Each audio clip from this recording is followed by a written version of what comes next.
Hey everybody, Joe Kuiper, Commercial Product Manager at Lincoln Electric, here to share with you the Power MIG 215 MPI's loading and saving feature. Let's take a look at the screen and we'll walk through it.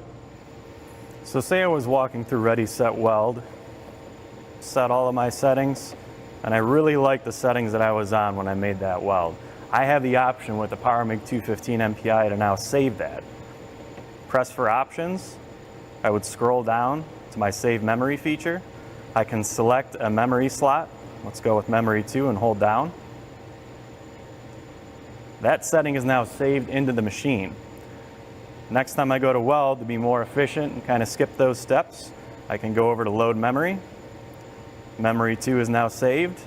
I click on it and it's loaded and I'm ready to weld. If you have any questions or you'd like to learn more about the Power MIG 215 MPI, please visit lincolnelectric.com.